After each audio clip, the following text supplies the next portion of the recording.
The Galaxy S25 Ultra has divided a lot of people since it's come out, either because of the S Pen or more recently because of the camera rings here on the back. Either way, it's got everyone talking. But with all of that noise around it, they're actually forgetting how good of a phone this actually is. This is our full review, and by full, I mean as full as it can be this early on, of the Galaxy S25 Ultra. Welcome back to SamMobile. You're here with Daniel. Let's review this, shall we? I've had the S25 Ultra for a while. Between the unit I had just before Unpacked and this one here, I've extensively used it. Got to know it really, really well. What is apparent to me is that Samsung decided on a form factor here and did everything they could to make it happen. Within that, you've got to be happy with what you get. So let's talk about what it is you get, starting with the design. By now, we know it. The thing is, looking at it doesn't tell you the full picture. You've got to hold it, because whilst looking at it, it looks a bit more generic than it has before. It still kind of retains that little bit of Note heritage with it still being a boxy enough. But you look at this and you're like, well, I've seen that before. And you kind of have. You've seen these minimalist floating cameras. You've seen pretty much nothing else on the back. You've seen flat sides on other phones. You've seen rounded corners on other phones. It's a design we're familiar with. But this is a phone that needs to be felt in the hand. Every single time I pick this up, I am staggered by how it feels. Not just because it feels this light, I've felt light phones before, but because I know what it's packing in terms of performance. It's got so much power in here, and the fact it feels this way, it sort of belies that a little bit. It is so noticeable compared to the S24 Ultra how much lighter it actually is. You literally can feel it in your hands. It's also narrower in the hand too. Like, this flat side has actually made it quite narrow to hold, and definitely makes reaching across the corners of the screen a lot easier than it was before, because it's not curved on the side, making it a little bit wider. It's sort of shrunk down to be flat and then fits nice and comfortably in here. For me, it strikes a bit of a comfortable balance between premium and functional when it's in your hand. Whilst the design hasn't shifted, I guess, too much, you've got pretty much the same floating camera design with the new added rings, which won't fall off under normal usage. By the way, please don't believe that stuff. I also like how they look. Everyone says they look cheap and plastic. I like the contrast that the black rings give against the light colored bodies that these phones have got. I think that should be applauded. There's also a function to them too, in my opinion. They help reflect and absorb the sunlight to stop it from hitting the lens, but people will believe that if they want, or they won't. But design aside, the thing that's been the hero for me through all of this is the display. This thing is unbelievably good. I think we need to give Samsung props for the fact that even without advancing the hardware forward heaps, like it's not the M14 panel, they have managed to make this look even better than last year. Last year's was the display of the year, hands down. And this is better than that. So if it was better than the display from last year, why is everyone complaining? This has got incredible color reproduction. It's incredibly bright outdoors. The Pro scaler that they've put in with Qualcomm 8 Elite for Galaxy has made it even better again, on top of any other tuning Samsung have done. It's an amazing display. Every bit of content you're going to look at, whether that be a YouTube video, whether that be Netflix, honestly, this display is amazing. Obviously misses out on things like 10-bit and the PWM that everyone talks about. I get it. If you look at it, you can't say it doesn't look good. You just can't. Specs on a sheet don't tell the picture, so stop looking at them. Just look at this. The other part that makes it even better than what it was before is the new Gorilla Glass Armor 2, which not only has been promised to be more scratch resistant, but also the new anti-reflective coating is just amazing. The fact that you do not see any reflections, and no matter how sort of bright the conditions are, it makes blacks more intense. You can see the contrast a lot better. And then when you bring the colors into it, again, everything is just so nice because of that coating. Makes outdoor visibility amazing. Now, the design of this phone obviously had to be talked about with the review, but you might also want to protect your investment if you've upgraded and spent some money on it. That is where today's sponsor, Torres, allows you to do that. Torres are the original makers of the 360 case. Just because you want to protect your phone doesn't mean you should lose any functionality. In fact, you should gain some. Torres 360 O-stand case gives you just that. With the ability to pop out the stand at the back and spin it around into any orientation that you like, you have multiple options to consume content on your phone whilst also protecting it. Whether that be propping it up next to you whilst you're working on your computer, whether that be consuming content on your table in your hotel room, or whether you want to do some gaming, you can prop the device up into any orientation you like. Torres also have a screen protector, and this screen protector is very, very easy to apply. Everything you need comes in the packaging, the instructions, the applicator. It's literally just pull away, lift up, and watch it do its thing. Protect your phone from the start using the links in the description. Thank you to Torres for sponsoring this video. Another topical talking point here is the cameras. I can understand why, because again, like I said before, people read spec sheets, but the spec sheet does not tell the story here. It's just not enough to understand how good this is. Yes, the spec sheet says that this camera here is only 50 megapixel. Yes, this says that it's a 1 in 1.3 inch sensor. Yes, this one's only 10 megapixel and tiny sensor. And yes, this isn't a 10 times optical zoom anymore, but that doesn't tell the picture.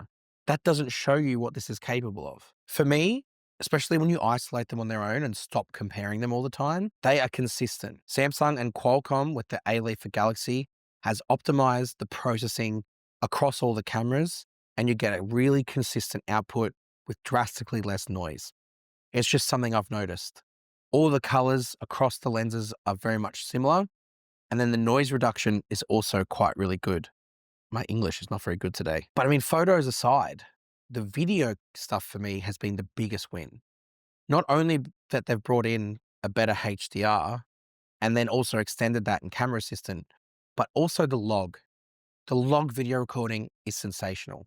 When I was in San Francisco for Unpacked, I took it around San Fran and did a lot of log video recording, sort of walking around the city and on the tram. And what's great about the log video is it just preserves detail a lot better, more dynamic range is preserved, and then you can correct it yourself later on. That option and that flexibility, on top of what the cameras could already do, just gives you a really complete set of cameras, not just in the hardware, but with the software to back it up. Because a camera isn't just about the output that you get. It's not just about the hardware that's on the back. It's all the camera modes that you've got too. Did a video earlier this week talking about the cameras and some of the features that you get. Things like dual recording, things like single take. That is stuff that don't appear on a spec sheet. But when you use it, it infinitely improves your experience. But the big hero of all of that camera is the A-Leaf for Galaxy and the tuning that's been done with the custom ISP and all the extra stuff that goes with it. It is truly built for this phone and does transform the camera experience. It just does. And then you factor in extra sort of AI camera features on top of that, things like best face, which allow you to pick the best face from a motion photo and correct if someone's blinked, or something like audio eraser, which if you take a listen to now.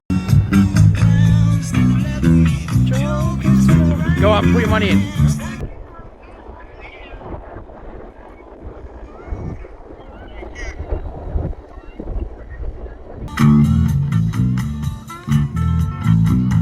Does a crazy job of removing music. So that clip from San Francisco removed the background music, removed the atmosphere, or just retained the atmosphere. You really can isolate multiple noises and keeps it there for you. And then we get into performance. The One UI software, and this is no joke, is Samsung's best software ever.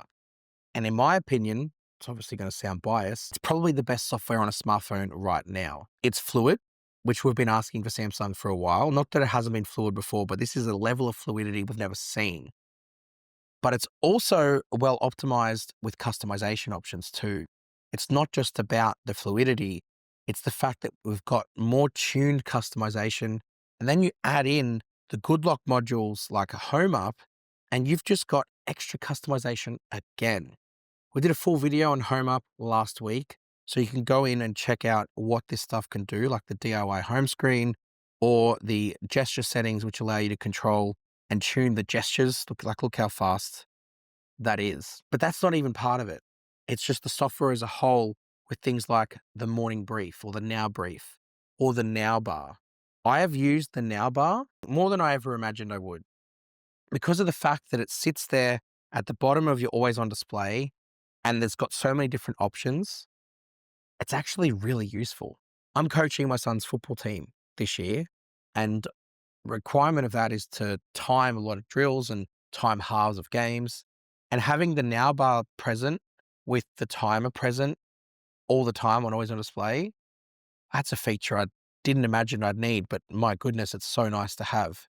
But then even Google Maps, having it down there on the now bar walking, or the sports, my goodness, the sports, having sports scores sit there and then clicking on it to be a bit bigger, showing me the stats of the game. And then even it's sitting at the top corner and there's a live notification to expand has also been amazing. The reason why this phone is performing as fluid as it has is all thanks to the A-Leaf for Galaxy.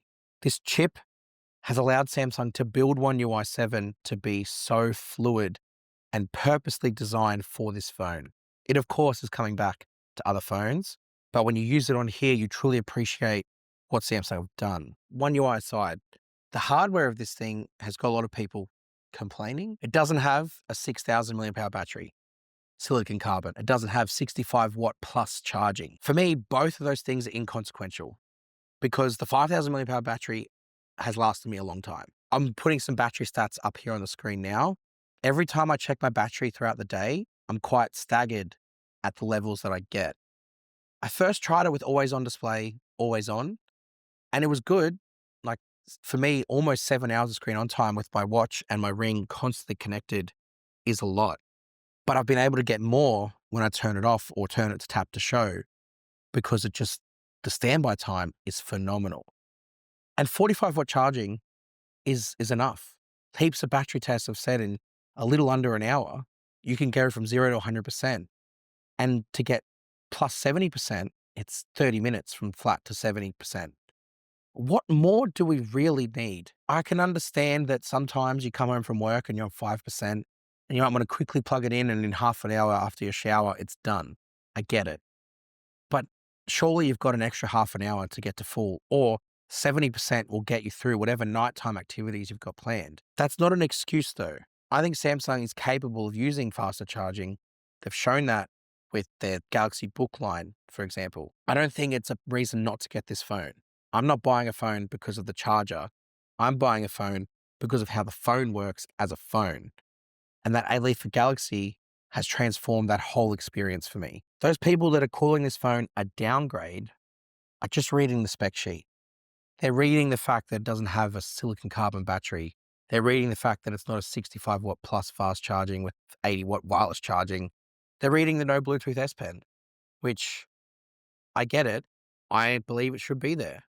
But moving them to the side, they're like the 1% features that I believe don't make the phone bad or good. The phone itself is an amazing phone outside of all of that.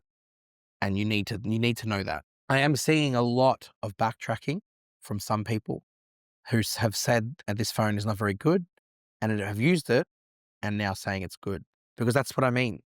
You need to have this in your hands. You need to pick this up, use this for yourself, because this is a phone that you can use and you truly understand it. But me, I've been with this phone right from the start. Hit subscribe to SamMobile. Make sure you come and follow us on all our social platforms as well. If you want the S25 Ultra for yourself, there is a link down in the description. And I'll see you guys next time. Thanks.